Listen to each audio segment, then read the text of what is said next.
A leitura do livro A Gênese. Vamos ler a introdução, que é pequena, e vamos iniciar o capítulo 1. A primeira edição publicada em janeiro de 1868. Introdução. Esta nova obra é mais um passo dado ao terreno das consequências e das aplicações do Espiritismo. Conforme seu título indica, tem ela por objeto o estudo dos 3 pontos, até agora diversamente interpretados e comentados: a Gênese, os milagres e as predições. Em suas relações com as novas leis que decorrem da observação dos fenômenos espíritas, 2 elementos, ou, se quiserem, 2 forças regem o universo: o elemento espiritual e o elemento material. Da ação simultânea desses 2 princípios, nascem fenômenos especiais que se tornam naturalmente inexplicáveis, desde que se abstraia de um deles, do mesmo modo que a formação da água seria inexplicável se abstraísse de um dos seus elementos constituintes, o oxigênio ou o hidrogênio. Demonstrando a existência do mundo espiritual e suas relações com o mundo material, o Espiritismo fornece a chave para a explicação de uma imensidade de fenômenos incompreendidos e considerados, em virtude mesmo dessa circunstância, inadmissíveis por parte de uma certa classe de pensadores. Abundam nas Escrituras esses fatos e, por desconhecerem a lei que o rege, é que os comentadores, nos 2 campos opostos, girando sempre dentro do mesmo círculo de ideias, fazendo uns abstração dos dados positivos da ciência, desprezando outros o princípio espiritual, não conseguiram chegar a uma solução racional. Essa solução se encontra na ação recíproca do espírito e da matéria, e é exato que ela tira a maioria de tais fatos o caráter de sobrenaturais. Porém, que é o que vale mais? Admiti-los como resultados das leis naturais ou repeli-los? A rejeição pura e simples acarreta a da base mesmo do edifício, ao passo que, admitidos a esse título, a admissão apenas suprimindo os acessórios deixa intacta a base. A crença em verdades que elas antes consideravam meras utopias. Esta obra é, pois, como já o dissemos, um complemento das aplicações do Espiritismo, de um ponto de vista especial. Os materiais se achavam prontos, ou pelo menos elaborados, desde longo tempo, mas ainda não chegaram ao momento de serem publicados. Era preciso, primeiramente, que as ideias destinadas a lhe servirem de base houvessem atingido a maturidade. E, além disso, também se fazia mister levar em conta a oportunidade das circunstâncias. O Espiritismo não encerra mistérios nem teorias secretas. Tudo nele tem que estar patente, a fim de que todos o possam julgar com conhecimento de causa. Cada coisa, entretanto, tem que vir a seu tempo, para vir com segurança. Uma solução dada precipitadamente, primeiro que a elucidação completa da questão, seria antes causa de atraso do que de avanço. Na de que aqui se trata, a importância do assunto nos impunha o dever de evitar qualquer precipitação. Antes de entrarmos em matéria, pareceu-nos necessário definir claramente os papéis respectivos dos espíritos e dos homens na elaboração da nova doutrina. Essas considerações preliminares, que é a escoimon de todas as ideias de misticismo, fazem objeto do primeiro capítulo intitulado Caracteres da Revelação Espírita. Pedimos séria atenção para este ponto, porque, de certo modo, está aí o nó da questão. Sem embargo, da parte que toca a atividade humana, na elaboração dessa doutrina, a iniciativa da obra pertence aos espíritos, porém não a constitui a opinião pessoal de nenhum deles.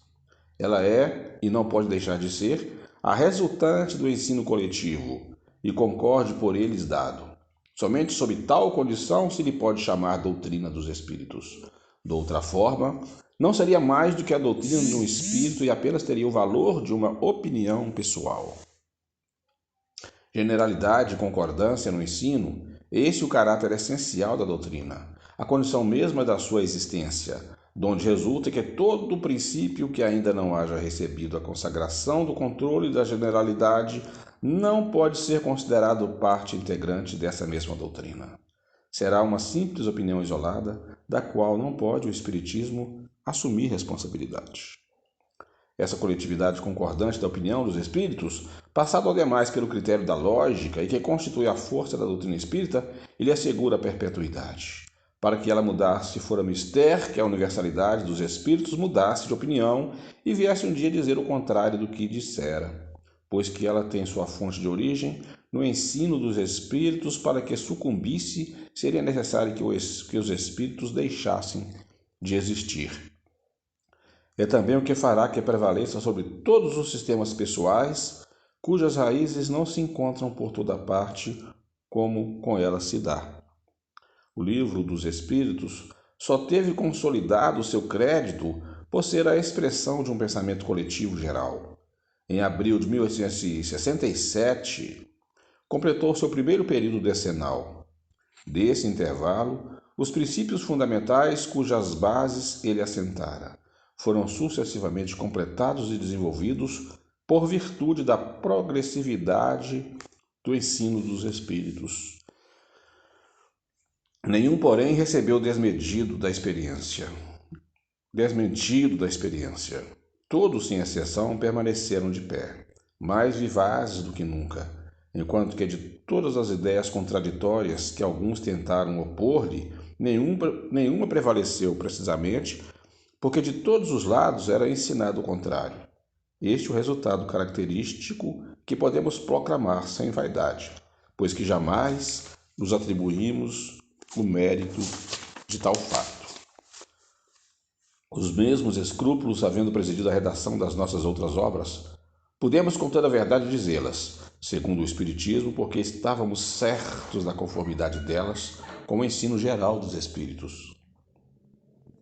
O mesmo sucede com esta, que podemos, por motivos semelhantes, apresentar como complemento das que as precederam, com exceção, todavia, de algumas teorias ainda hipotéticas, que tivemos o cuidado de indicar como tais, e que devem ser consideradas simples opiniões pessoais, enquanto não forem confirmadas ou contraditadas, a fim de que não pese sobre a doutrina a responsabilidade delas.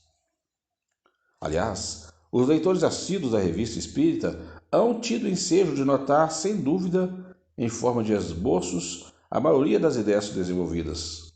Assim, nessa obra, conforme o fizemos com relação às anteriores. A Revista Espírita, muitas vezes, representa para nós um terreno de ensaio, destinado a sondar a opinião dos homens e dos espíritos sobre alguns princípios, antes de os admitir como partes constitutivas da doutrina. Agora vamos iniciar capítulo 1, com o título Caráter da Revelação Espírita.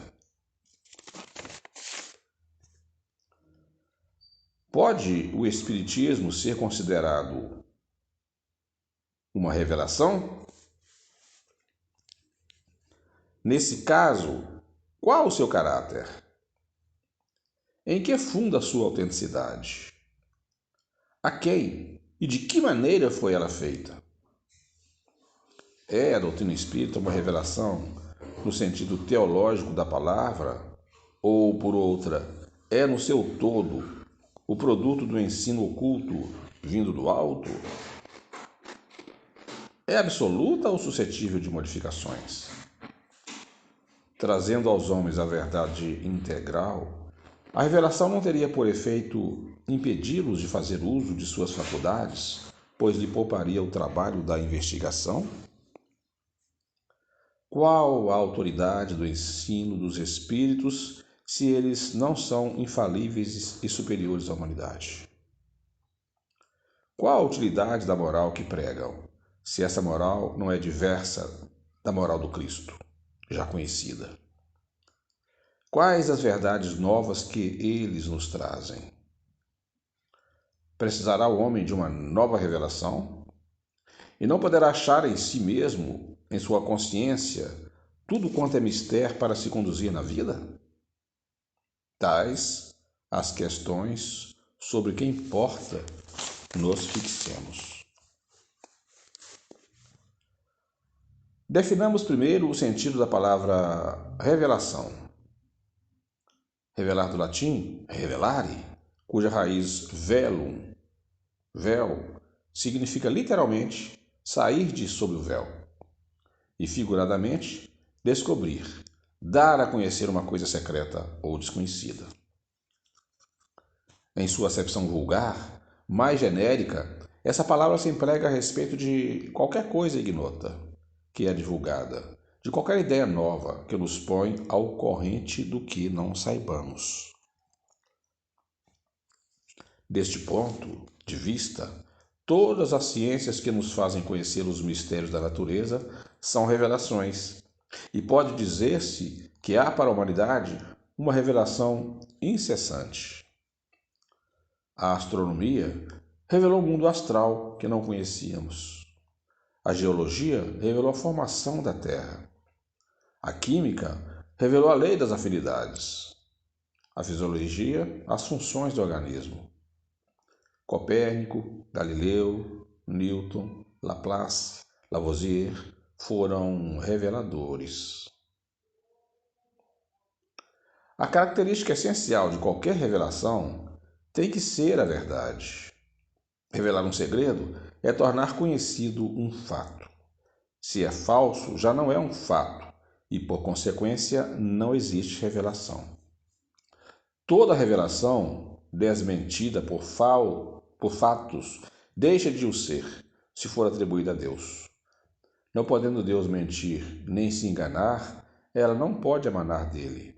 Deve ser considerada produto de uma concepção humana.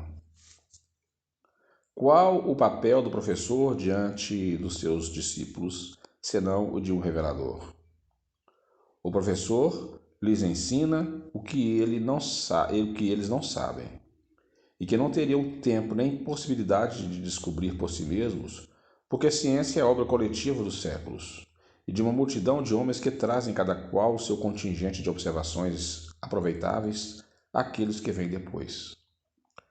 O ensino é, portanto, na realidade, a revelação de certas verdades científicas ou morais, físicas ou metafísicas, feitas por homens que as conhecem e outros que a ignoram, e que, se assim não fora, as teriam ignorado sempre.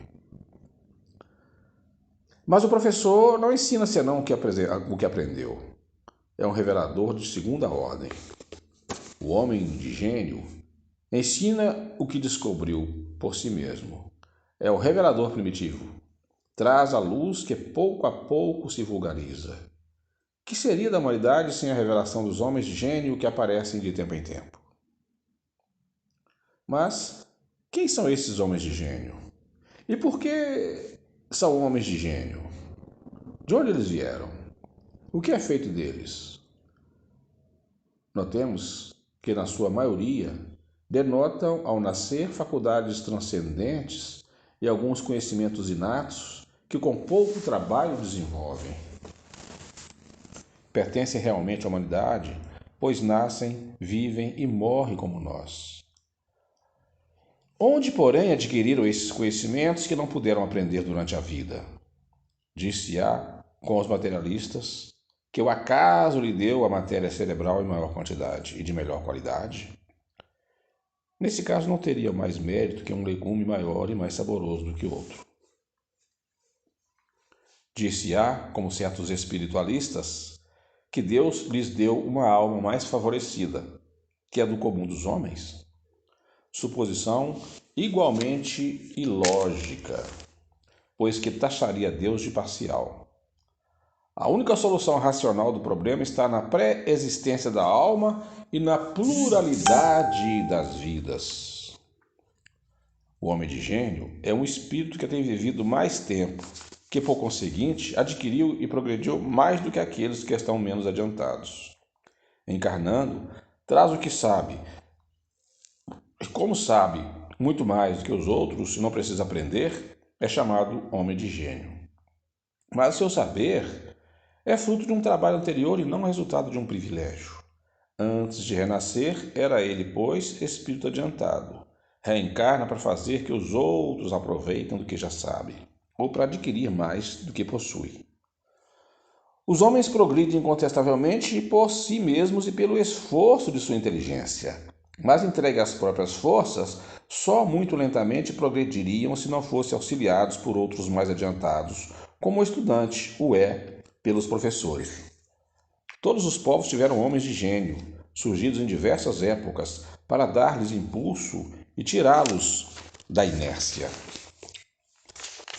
Desde que se admite a solicitude de Deus para com as criaturas, por que não se há de admitir que espíritos capazes, por sua energia e superioridade de conhecimento, de fazerem que a humanidade avance, encarne pela vontade de Deus, com o fim de ativarem o progresso em determinado sentido?